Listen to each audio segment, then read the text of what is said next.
Good morning दोस्तों, आप सभी का एसबीआई सिक्योरिटीज़ के डेली मॉर्निंग पॉडकास्ट में स्वागत है।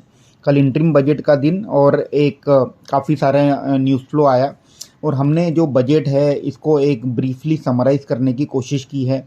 और ये जो बजट की जो रिपोर्ट है हमने आप सभी के साथ शेयर की है एसबीआई सिक्योरिटीज़ के टेलीग्राम चैनल पर। एट द सेम टाइम ये जो रिपोर्ट है आप सभी को एसबीआई सिक्योरिटीज़ की वेबसाइट पर रिसर्च सेक्शन में थीमेटिक रिपोर्ट सेक्शन में जाकर के मिल जाएगी।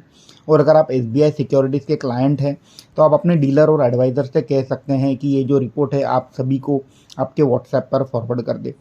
मैं आपके सामने जो रिपोर्ट के 3-4 मेन पहलू है, इम्पोर्टेंट की टेक अवेज है, मैं आपके सामने रखना चाहूँगा। सबसे पहले इंटरिम बजट से ये निकल कर के आया कि गवर्नमेंट का जो फोकस है इकोनॉमी को ग्रो करने का, वो अच्छे कामों पर पैसा खर्च करके ग्रो करने का प्लान है, जिसे हम बोलते हैं कैपेक्स, इंफ्रास्ट्रक्चर कैपेक्स को फोकस में रखा है। और गवर्नमेंट ने कहा है कि FY25 में, जो कि नेक्स्ट फिनेंशियल ईयर में, गवर्नमेंट तकरीबन अपना जो खर्चा है इंफ्रास्ट्रक्चर के प्रति 11% बढ़ाएंगे और तकरीबन 11 लाख करोड़ रुपए स्पेंड करेंगे। और इनमें जो सेक्टर जो लास्ट ईयर फोकस में थे वही सब सेक्टर फिर से फोकस में रहेंगे, जैसे डिफेंस हो गया, ऑटो हो गया, इलेक्ट्रॉनिक हो गया, इलेक्ट्रॉनिक मैन्युफैक्चरिंग सेक्टर, रेलवेज हो गया, सोलर हो गया, पावर सेक्टर हो गया। तो ओवरऑल जो सेक्टर पहले फोकस में थे वही सेक्टर अब फोकस में रहेंगे FY25 में गवर्नमेंट के रडार पर। इसके अलावा गवर्नमेंट ने कहा कि फिस्कल डेफिसिट, जो कि जो खर्चा है वो आमदनी से जो ज़्यादा होता है वो गवर्नमेंट उसे कम करेगी जीडीपी के प्रपोर्शन में।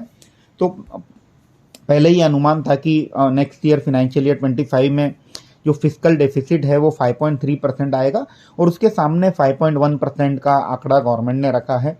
ये एक पॉजिटिव फिगर है ग्लोबल मैक्रो के पर्सपेक्टिव से। कोई भी देश जब अपना जो कर्जा है वो ज़्यादा नहीं बढ़ाती है तो उसका एक सीधा सीधा positive outlook foreign institutional investor को जाता है। और ये माना जाता है कि जो जो कंट्री अपने फिस्कल डेफिसिट कंट्रोल में रखती है उनकी स्टेबिलिटी, उनकी करेंसी में स्टेबिलिटी रहती है, इकोनॉमी में स्टेबिलिटी है रहती है और जो फॉरेन इन्वेस्टर है इसे पॉजिटिव लेते हैं। At the same time government ने ये कहा कि उनका नेक्स्ट ईयर जो लोन लेने की जो लिमिट है, जो लास्ट ईयर 15 लाख करोड़ थी उसे घटा करके थोड़ा कम करेंगे और 14 लाख करोड़ के आसपास का एक नंबर दिया है। ये भी एक पॉजिटिव साइन है। जब गवर्नमेंट मार्केट में कम कर्जा लेगी, कम पैसा उठाएगी तो डेफिनेटली मार्केट में थोड़ी लिक्विडिटी बढ़ी रहेगी। बाकी के जो प्राइवेट प्लेयर्स हैं उनके लिए पैसा बचेगा सिस्टम में और उसके चलते उन्हें आराम से लिक्विडिटी और पैसा मिल सकता है अपना कारोबार बढ़ाने के लिए। और इसी के चलते हमने देखा कि यूएस का जो 10 ईयर बॉन्ड यील्ड है उसमें हल्का फुल्का करेक्शन आया। अब इसका जो सीधा एक रिएक्शन हमने देखा पीएसयू बैंकों में आते हुए। हमें सबको पता है कि जब भी बॉन्ड यील्ड करेक्ट होते हैं तो बॉन्ड के जो प्राइसेस होते हैं वो बढ़ जाते हैं और जो पीएसयू बैंक होती है इनका अच्छा खासा मोटा पैसा बॉन्ड में लगा होता है और अगर बॉन्ड के दाम बढ़ेंगे तो डेफिनेटली इनकी जो ट्रेजरी इनकम है वो बढ़ेगी। और इसी के चलते हमने कल देखा कि कल मार्केट में पीएसयू बैंक ऊपर थे। इसके अलावा ओवरऑल अगर मैं बात करूं तो अब ये बजट हो चुका है और जो इसका जो इम्पैक्ट है मार्केट के लिहाज से कल न्यूट्रल रहा और अब एक न्यूट्रल इवेंट बन करके आगे रह जाएगा। और मार्केट अब आगे जा करके जो स्टॉक स्पेसिफिक एक्शन है, स्टॉक स्पेसिफिक मूवमेंट है उस पर फोकस करेगा और जो ग्लोबल क्यूज है बाहर के देशों से जो संकेत आ रहे हैं उसके अकॉर्डिंगली रिएक्ट करेगा। बट ये बता दूं मैं, ये वोट ऑन अकाउंट बजट था। सिंस अभी जो नई गवर्नमेंट बनेगी मई के बाद जो फाइनल बजट होगा वो जुलाई मंथ में फिर से आएगा और इसमें बहुत कुछ चेंजेस हो सकते हैं। तो ये काइंड ऑफ इंटरिम बजट होता है जिसमें जब तक ये गवर्नमेंट बदल नहीं जाए तब तक जो गवर्नमेंट की जो डिपार्टमेंट है अपना खर्चा जारी रख सके उसके लिए ये बजट पेश किया जाता है। मेन बजट तो जुलाई में आएगा। कल बजट के दौरान हमने देखा कि कल पहला दिन था महीने का और काफ़ी सारी ऑटो कंपनीज ने अपने मंथली सेल्स नंबर डिक्लेयर करे जनवरी महीने के लिए और उसका एक समरी मैं आपके सामने रखना चाहूँगा। तो काफ़ी अच्छे नंबर्स आए। मारुति ने कहा कि उनका जो जनवरी महीने का सेल्स था वो 16% बढ़ करके तकरीबन 2 लाख यूनिट हो गया है। एसयूवी जो कि बड़ी गाड़ियाँ होती हैं उनका सेल 75% बढ़ा है और एक्सपोर्ट जो है बाहर जो एक्सपोर्ट करते हैं उसमें 38% की ग्रोथ हमने मारुति में आती हुई देखी है। मारुति कल भी 4% ऊपर था और मुझे लगता है कि अब धीरे धीरे मारुति का जो शेयर है 11,500 से 12,000 की ओर चल पड़ेगा। और मारुति में और एक चीज़ पॉजिटिव है कि इनके जो दिसंबर क्वार्टर के जो नंबर्स थे वो भी पॉजिटिव आए थे, तो मुझे लगता है कि मारुति एक हमारे सबके रडार पर होना चाहिए। इसके अलावा जो दो पहिए वाली गाड़ी है जैसे हीरो मोटोकॉर्प, बजाज ऑटो और टीवीएस मोटर, तीनों ने ही काफ़ी अच्छे नंबर डिक्लेयर करे हैं जनवरी महीने के लिए। हीरो मोटोकॉर्प का जो सेल से 22% बढ़ा, डोमेस्टिक बजाज ऑटो का जो डोमेस्टिक टू व्हीलर सेल है 36% बढ़ा, एक्सपोर्ट 14% बढ़ा, उनकी जो 3 पहिए वाली रिक्शा होती है वो 12% बढ़ा, और टीवीएस मोटर जो है उनका जो सेल्स है मोटरसाइकिल और स्कूटर में 29% और 24% बढ़ करके आया है। इलेक्ट्रिक व्हीकल का जो सेल्स है 34% बढ़ा है। डोमेस्टिक थ्री व्हीलर सेल्स का जो सेल है 20% बढ़ा है।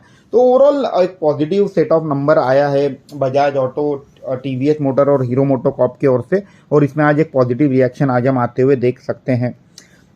जिन कंपनियों ने कल निराश किया जनवरी ऑटो सेल्स के लिहाज से वो है Eicher motor, royal Enfield, Ashok Leyland, at the same time Mahindra and Mahindra का बेसिकली जो ट्रैक्टर सेल्स थे और कमर्शियल व्हीकल सेल्स है इसमें डिसअपॉइंटमेंट आते हुए देखी हमने। हालांकि उनकी जो पैसेंजर व्हीकल का जो डिवीजन है उन्होंने अच्छे नंबर्स रिपोर्ट किए। टाटा मोटर्स में भी यही हुआ कि जो कमर्शियल व्हीकल का सेल्स है उसमें गिरावट दिखी। ओवरऑल अगर मैं समअप करूँ कि ऑटो सेल्स के नंबर कैसे आए, तो मारुति और टू व्हीलर कंपनी जैसे बजाज ऑटो, हीरो और टीवीएस, इनमें अच्छी ग्रोथ आई डोमेस्टिक और एक्सपोर्ट मार्केट में, एक पॉजिटिव रिएक्शन हम आते हुए देख सकते हैं। टाटा मोटर्स और महिंद्रा में मिक्स सेट ऑफ नंबर आए, जहां पैसेंजर व्हीकल का सेल अच्छा रहा बट कमर्शियल व्हीकल वीक रहे। दोनों में काइंड ऑफ मिक्स रिएक्शन हम टाटा मोटर्स, महिंद्रा में देखेंगे। और अशोक लेलैंड और रॉयल इनफील्ड ने निराश किया और इसके चलते हम आज एक निगेटिव रिएक्शन इन दोनों स्टॉक में देख सकते हैं। ट्रैक्टर इंडस्ट्री काफ़ी वीक चल रही है और एक निगेटिव रिएक्शन हम एस्कॉर्ट, क्यूबोटा और वीएसटी टीलर में आते हुए देख सकते हैं। अब देख लेते हैं कल रात यूएस मार्केट में क्या हुआ। यूएस मार्केट में कल हमने देखा कि एक पॉजिटिव डे रहा है। डाउ जोन्स, नैस्डैक और S&P 500 1%, 1.3% और 1.25% ऊपर था।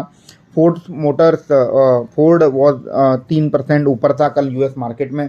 और जो वहाँ की जो मेटा जो है फेसबुक की जो ओनर है उसका स्टॉक कल 14% बढ़ा। काफ़ी अच्छे नतीजे आए उनके दिसंबर क्वार्टर के, और उन्होंने कहा कि पहली बार हम क्वार्टरली डिविडेंड डिक्लेयर करेंगे, और उसके चलते मेटा का स्टॉक 14% ऊपर रहा।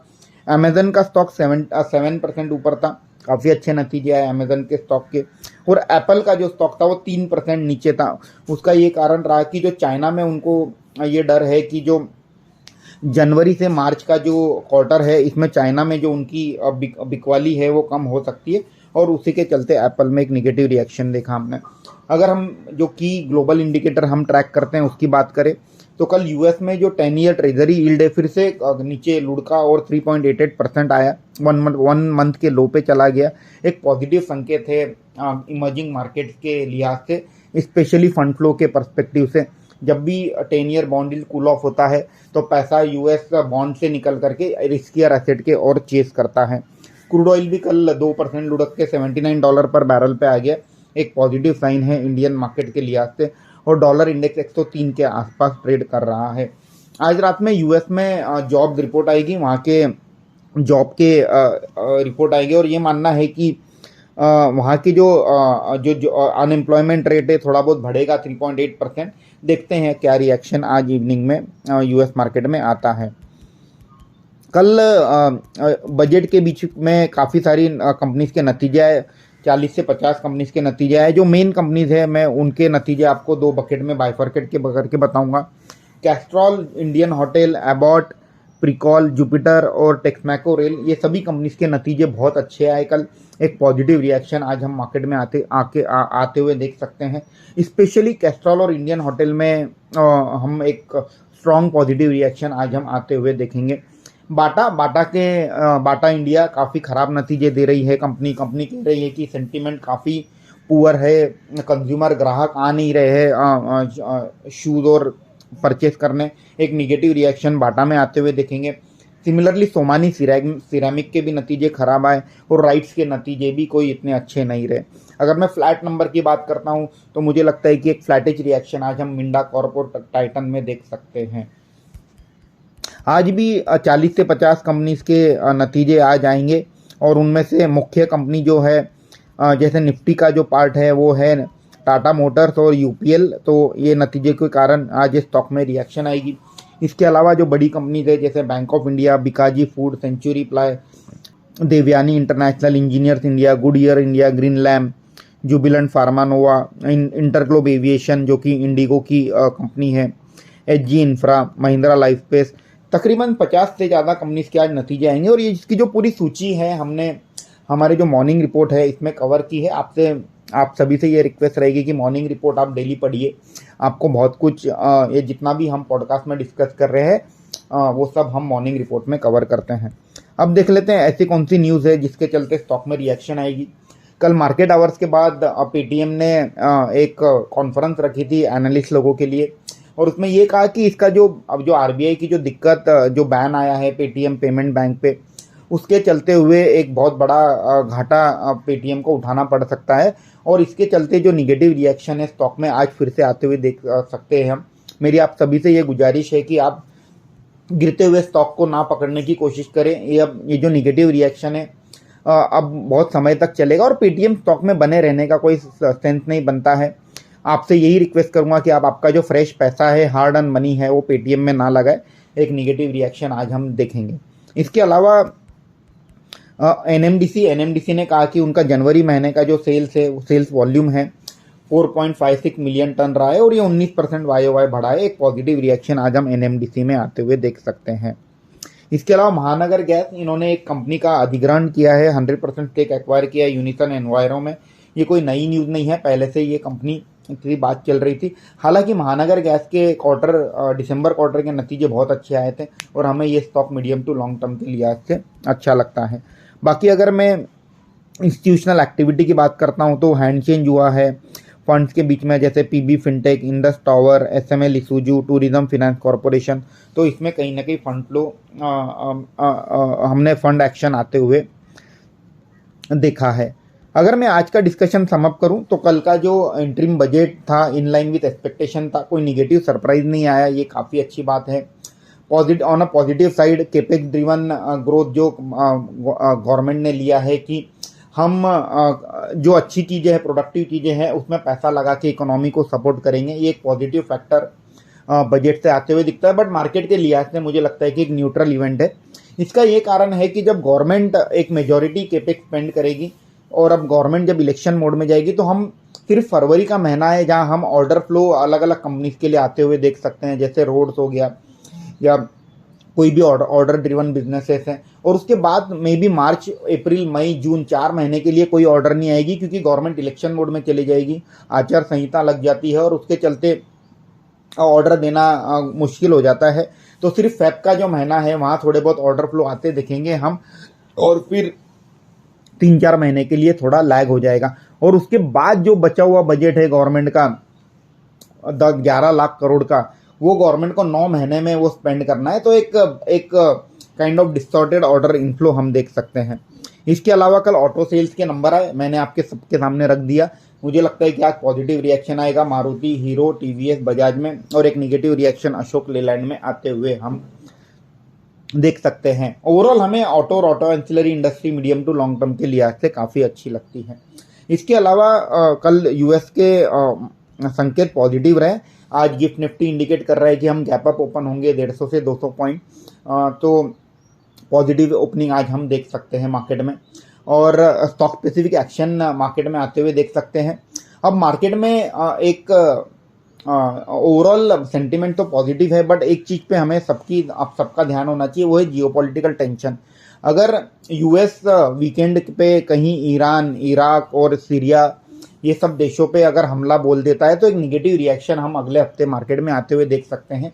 तो मार्केट में ओवर एक्साइट होकर काम नहीं करना है, बहुत बड़ा लिवरेज नहीं लेना है, लिवरेज लेके काम ना करें। जहां प्रॉफिट आ रहा है प्रॉफिट भी बुक करते रहिए। मार्केट में वोलेटिलिटी जारी रहेगी, और अब बजट का इवेंट पीछे हो चुका है, यूएस फेड का इवेंट पीछे हो चुका है, तो मार्केट को जो संकेत मिलेंगे वो सिर्फ ग्लोबल इवेंट से ही मिलेंगे, और स्टॉक स्पेसिफिक रिजल्ट्स के चलते इंडिविजुअल स्टॉक रिएक्ट करेंगे। बस आज के लिए इतना ही। आपका समय देने के लिए धन्यवाद। आपका दिन मंगलमय हो। Investment in securities market are subject to market risks. Read all the related documents carefully before investing.